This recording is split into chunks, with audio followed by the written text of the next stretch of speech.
हमें याद रखना होगा, व्यक्ति हो या समाज,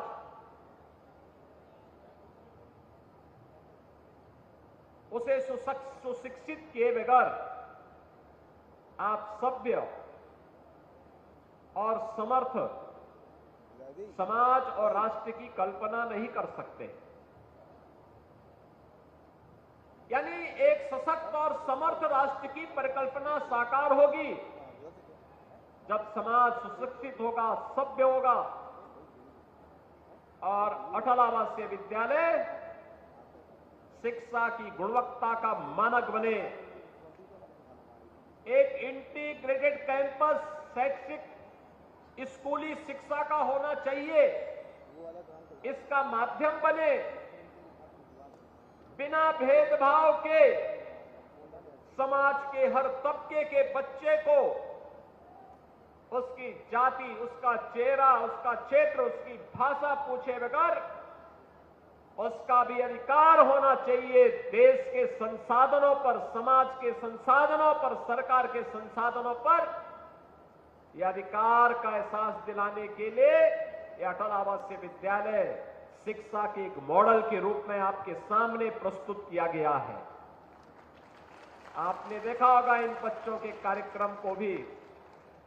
और अभी मैं एक औपचारिक रूप से 2 से 3 मिनट के लिए एक क्लासरूम में भी मैंने इन बच्चों के साथ थोड़ा इंटरेक्शन किया था।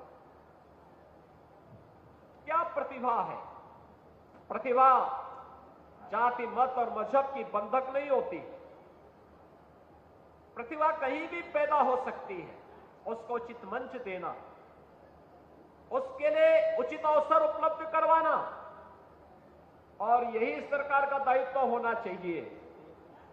ये जाति के नाम पर लड़ाने वाले, समाज में सामाजिक न्याय के नाम पर सामाजिक वैमनस्यता पैदा करके देश के दुश्मनों को प्रोत्साहित करने वाले लोग एक गरीबी की दंश को क्या झेल पाएंगे, क्या समझ पाएंगे।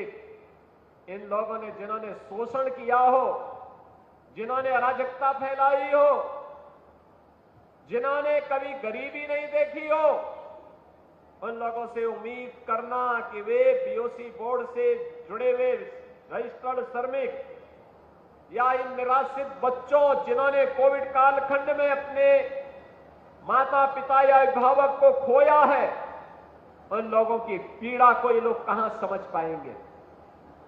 इन लोगों के पास उसे समझने के लिए न समय है, न फुर्सत है, क्योंकि इनके अपने एजेंडे बांटना, अपने राजनीतिक स्वार्थ के लिए समाज को बांटना ही इनका एकमात्र एजेंडा है, एकमात्र ध्येय है। इसके अलावा इनको कुछ भी नहीं दिखाई देता है। समाज को बांटना, अराजकता की भट्टी में झोंकना, और ये चाहते हैं कि एक गरीब गरीबी से मुक्त न होने पाए, एक गरीब अभाव से मुक्त न होने पाए, एक गरीब अशिक्षा से मुक्त न होने पाए। क्योंकि अगर हो जाएगा तो इनके बंटवारे की, सामाजिक वैमनस्यता की राजनीति पूरी तरह समाप्त हो जाएगी। इसलिए एन केन प्रकारेण ये लोग समाज को विभाजन के कगार पर पहुंचाते हैं।